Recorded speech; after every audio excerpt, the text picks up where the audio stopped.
나 청약 통장에 그래도 500만 원 모았는데요? 근데 그게 의미가 없다. 그냥 예적금 통장에 500만 원 있는 거랑 차이가 없습니다. PD님, 지금 자녀가 몇 명 있었죠?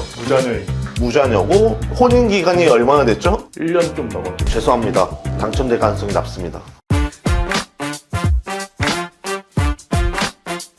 청약 당첨 좋죠. 로또 당첨이죠. 왜냐면 뉴스에서 하도 로또 시세 차익 10억 그렇게 떠드니까 로또 당첨되니까 나도 청약 받으면 좋겠다. 아예 모든 국민들이 이렇게 알고 있을 겁니다. 그런데 모든 분들이 다 청약을 당첨할 수 있을까요? 이 말은 어떤 분들은 당첨이 될 수도 있고 또 나머지 분들은 몇십 년을 기다려도 당첨이 안 될 수도 있다는 겁니다. 그래서 오늘 시간에는 2030 분들이 청약 당첨을 계속해서 올인하는 게 맞는지 또 어떤 분들은 청약 당첨이 유리한 게 맞는지 그거에 대해서 한번 이야기를 해보겠습니다. 저는 30대 초반에 청약 당첨을 받았거든요. 아파트 청약 당첨을 전략적으로 준비해서 받았고 그걸 토대로 자산을 형성하는데 크게 일조를 했습니다.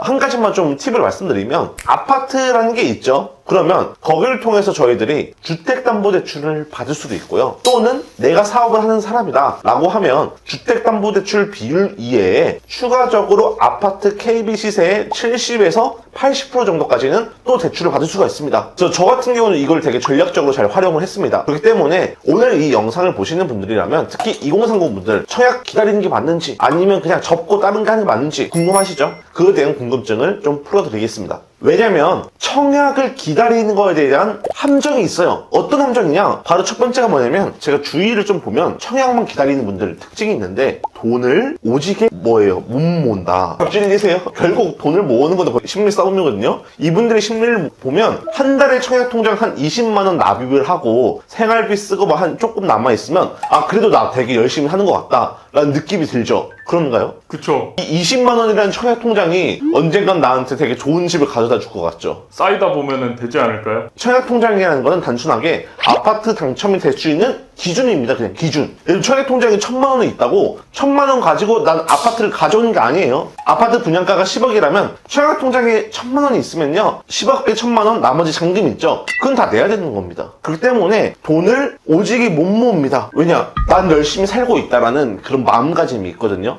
반면에 나는 청약 당첨 안 될 거야. 내가 봤을 때는 되기 힘들어 라고 생각한 분들은 미래 설계를 더 앞서서 한다는 거죠. 그렇기 때문에 청약 통장에 대한 함정, 청약만 기대다 보면 나 청약 통장에 그래도 500만 원 모았는데요? 뭔가 되게 뿌듯하거든요. 근데 그게 의미가 없다. 그냥 예적금 통장에 500만 원 있는 거랑 차이가 없습니다. 두 번째는 뭐냐면 좋은 기회. 안드로메다로 간다. 왜냐면 아파트 청약 당첨을 받기 위해서는 무주택자여야 되거든요. 그렇기 때문에 무주택자를 유지하기 위해서라도 청약을 목매는 분들은 좋은 기회가 와도 그냥 날리는 겁니다. 이 좋은 기회가 뭐냐? 예를 들면 지금 2025년 잠실의 아파트 가격하고요 2015년 잠실의 아파트 가격하고 어떤 게 더 비쌀까요? 지금이 더 비싸잖아요. 엄청 비싸졌어요. 10억 이상 올랐습니다. 그런데 2015년 때부터 난 청약 당첨 될 수 있어. 서울에 노른자 땅이 난 될 수 있어. 라고 10년 동안 기다린 사람의 자산 가치는 어떻게 변했을까요? 조금씩은 오르지 않았을까요? 조금씩은 오를 수 있어도 화폐 가치가 떨어지겠죠. 당연히 물가가 다 올랐으니까. 그럼 어떻게 보면 그 사람의 자산은 액면적으로 오를 수 있어도 실질적으로는 감소하고 있던 걸 수도 있습니다. 그래서 제가 여기서 말하고 싶은 거는 청약 당첨이 좀 가능성이 있는 분들은 이 좋은 기회 와도 좀 날릴 수도 있겠죠. 반면에 가능성이 좀 낮은 분들 있죠. 그런 분들한테는 이 좋은 기회를 안드로메다로 날릴 수 있다라는 거고요. 그래서 이 좋은 기회랑 뭐냐? 보통은 부동산 투자라고 보면 됩니다.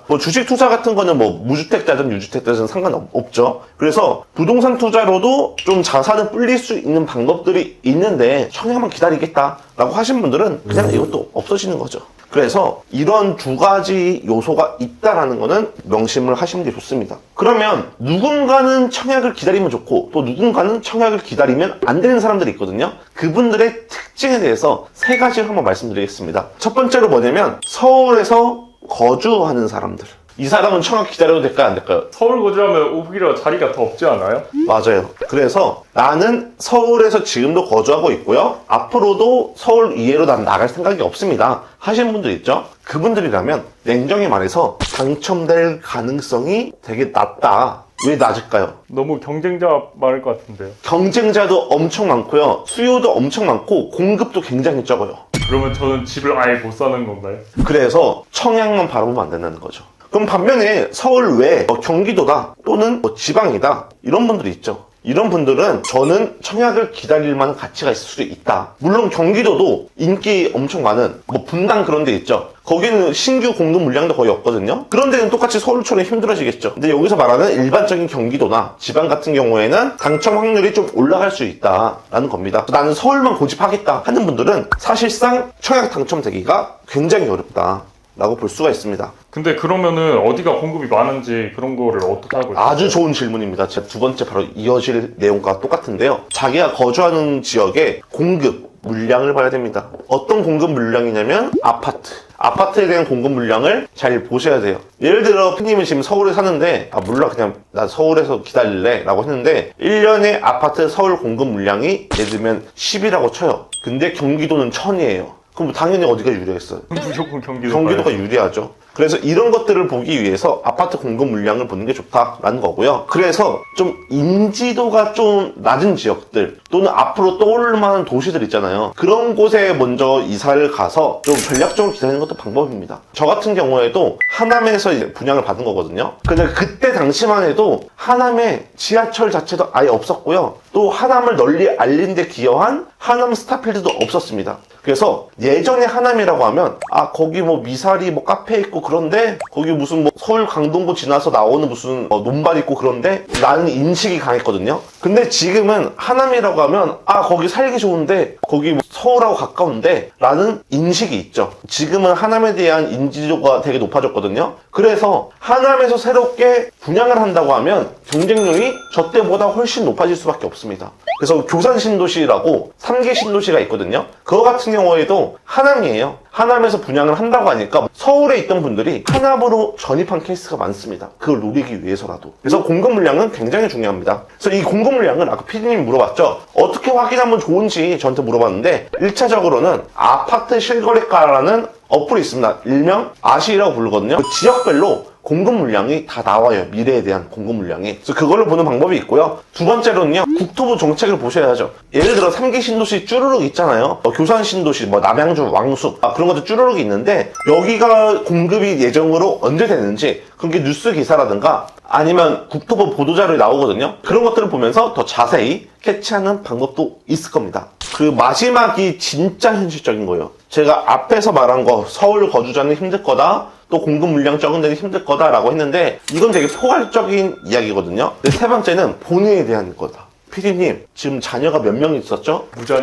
무자녀고 혼인기간이 얼마나 됐죠? 1년 좀 넘었죠. 그럼 한 2년으로 칠게요. 죄송합니다. 당첨될 가능성이 낮습니다. 그래서 여기서 말씀드리고 싶은 거는 결국에 개인이 청약을 당첨받기 위해서는 이런 요소들이 중요하거든요. 그래서 일반 청약으로는 2030 안 돼요. 안 됩니다. 왜냐면 그 50대, 60대 분들이 묵은지처럼 묶어놓은 통장이 있거든요. 그들과 일반 경쟁하려면 상대가 안 돼요. 왜냐면 무주택 기간도 있고요. 부양가족 수도 당연히 차이가 날 수밖에 없죠. 그래서 일반 2030은 사회초년생이나 아니면 신혼부부 특별공급, 결국 특별공급을 노려야 되거든요. 근데 이런 요소들이 보면 뭐가 중요하냐면 아까 제가 자녀 물어봤죠. 자녀 수가 깡패다. 자녀 수가 많은 게 압도적으로 유리합니다. 그래서 무자녀잖아요. 거의 될 가능성 없어요. 몇 명이나 있어야 되는 거예요? 최소 2명. 경기도에서는 1명인 사람도 될 수도 있겠죠. 근데 이것도 머리 잘 써야 됩니다. 왜냐면 분양이라고 하면 평수가 되게 많고 평수 타입이 다르잖아요. 타입별로 이제 신청을 하거든요. 좀 사람들이 적게 선택할 만한 평형을 고르는 것도 방법이긴 하죠.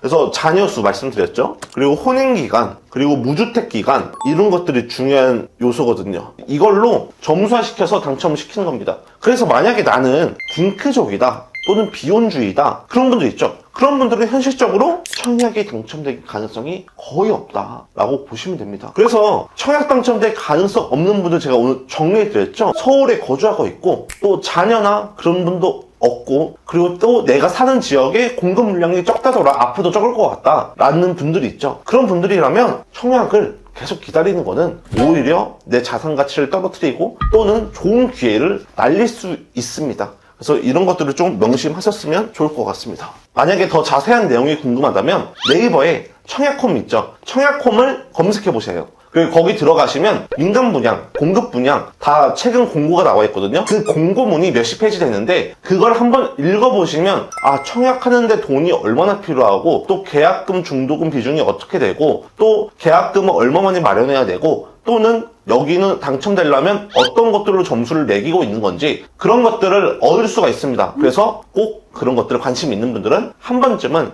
정독해 보시면 아, 청약이란 게 이런 거구나 라는 느낌이 오실 겁니다. 그러면 다음 시간에는 2030 분들이 현금 흐름이라는 시스템을 만들어 놓는 게 나은지 아니면 아파트나 그런 것처럼 자산을 구축하는 게 나은지 이거에 대해서 한번 비교해 보는 시간을 갖겠습니다. 감사합니다.